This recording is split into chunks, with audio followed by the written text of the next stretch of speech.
परी, अरे ए परी, मला आत चल ना. अशी किती वेळ इथे उभी राहणार तू? मला आले आले पैसे द्यायचे ना आईला, म्हणून मी इकडे उभी आहे. आई आल्यावर रोज तुला हाक मारते की नाही? तशीच आज पण मारेल. मग आपण तिला पैसे देऊ. आता ते माझ्याजवळ ठेव, नाही तर कुठेतरी हरवतील. आणि तू आज चल ये. परी, एक मिनिट थांब. पुढे निघालीस तू? हो साठे वहिनी, काय झालं काय? तुम्ही थांबाव जरा. बाजूला वा. मला परीशीच बोलायचंय. काय ग, तुला साडी देताना त्या दिवशी सांगितलं होतं ना, ही महागातली साडी आहे, नीट लक्ष देऊन इस्त्री करा म्हणून. 1000 वेळा बजावून सांगितलं होतं मी तुला. 10,000ची साडी आहे, 10,000ची साडी आहे. बघ जरा या महागातल्या साडीतली काय अवस्था करून ठेवली ते बघा. आता कशी नेसणार आहे मी ही साडी? आणि माझे ते नुकसान झालंय ते तुझा बाप भरून देणार आहे का?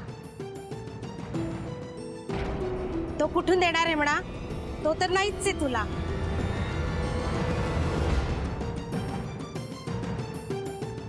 साठे वहिनी, जरा हळू. किती लहान आहे अहो ती.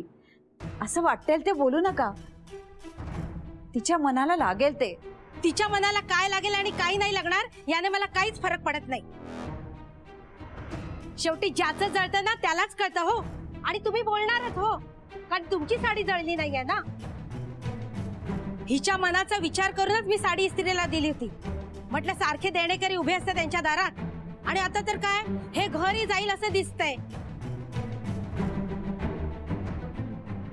मला वाटलं गरज असेल पैशांची म्हणून मदत केली मी, तर हिने बघा काय पराक्रम करून ठेवलाय तो. साठे वहिनी, तिने काही केलेलं नाहीये. तुम्ही हिचीच बाजू घेणार. लाडकी आहे ना तुमची.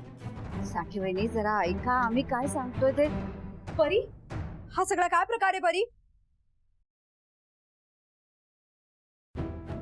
का ग, आता का गप्प बसलीयस? अगं सांग की तू काय करून ठेवलेस ते. मी सांगते तुला नेहा, तुझी ही परी चाळीतल्या सगळ्या लोकांचे कपडे जमा करते, आम्हाला ते कपडे धुवून इस्त्री करून आणून देते, आणि आम्ही तिला या कामाचे पैसे देतो. आणि तुझ्या या लाडक्या परीने माझी ही 10,000ची साडी अक्षरशः जाळून टाकली आहे.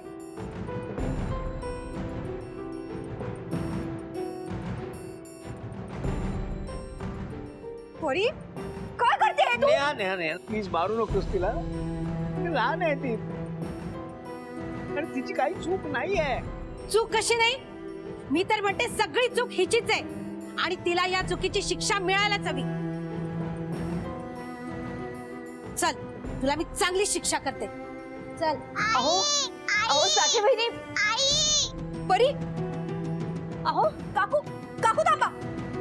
नेहा, मी जरा स्पष्टच बोलते. बिन बापाची पोर म्हणून तू हिला जरा जास्तच डोक्यावर बसवलेस. आणि हे नाईक काका काकू यांनी तर नुसतं लाडावूनच ठेवलंय हिला. जमत नसेल तर मी म्हणते नसते उद्योग करायचे कशाला. माझे पैसे मिळाल्याशिवाय मी हिला अजिबात सोडणार नाही, सांगून ठेवते.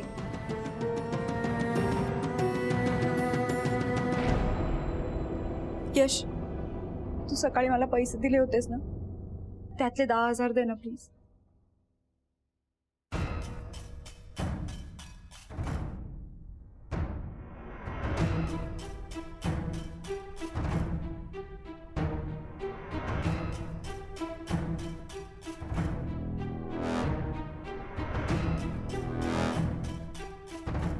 हे घ्या तुमचे पैसे. परीच्या वतीने मी माफी मागते. आणि आता परीला हात नका लावू. चल परी.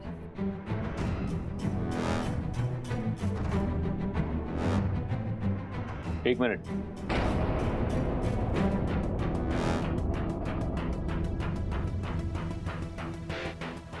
तुम्हाला तुमचे पैसे मिळाले ना, पण परीला जो त्रास झाला त्याची परतफेड नको करायला.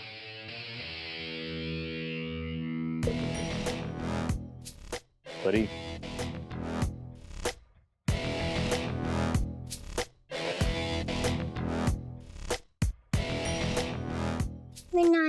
माझा हात खेचणार, मी गुडगल आहे.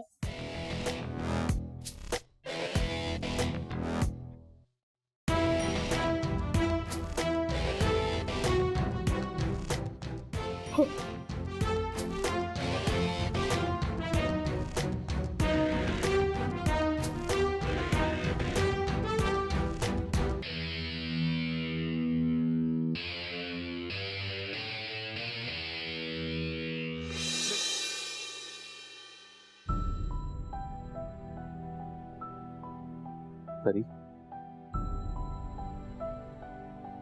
आईला खूप सॅड वाटतंय ना?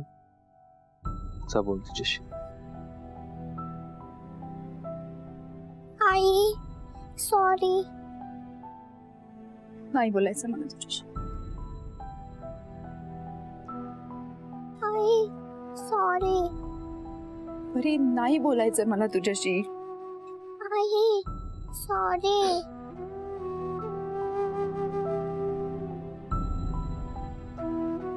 अरे का वागलीस तू असं? का टेन्शन देते तू आईला? हं? का केलंस तू हे सगळं बाळा? तुला मी त्या दिवशी पण सांगितलं होतं ना, तुला काम करायची, पैसे कमवायची गरज नाहीये म्हणून तुझी आई बसलीये. ते काकू तुला वाटेल तसं बोलून गेल्या. मला मला किती त्रास झाला माहितीये.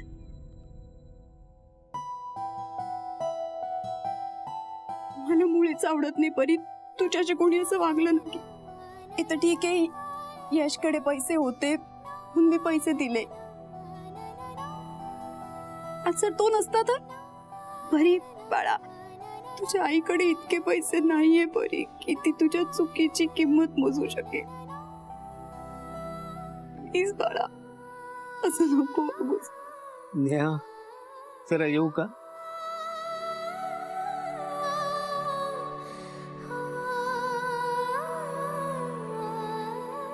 नेहा बेटा, मला माहितीये तू आता खूप रागावलीस आणि साहजिकच आहे, पण चूक माझी आहे ग, परीची नाही आहे. त्या साठे वहिनींची साडी माझ्या हातून जळली. परीला तुला मदत करायची होती आणि मलाही वाटलं लोकांचे कपडे धुवून इस्त्री करून दिले तर थोडे पैसे मिळतील, तुला मदत होईल आणि परी खुश होईल.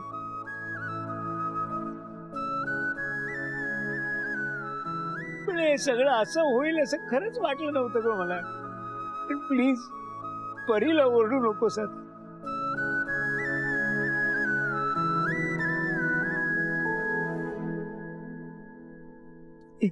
हे पैसे घे. अगं परीने खूप कष्टाने कमावलेले पैसे आहेत ग ते, त्याला प्लीज नाही म्हणू नकोस.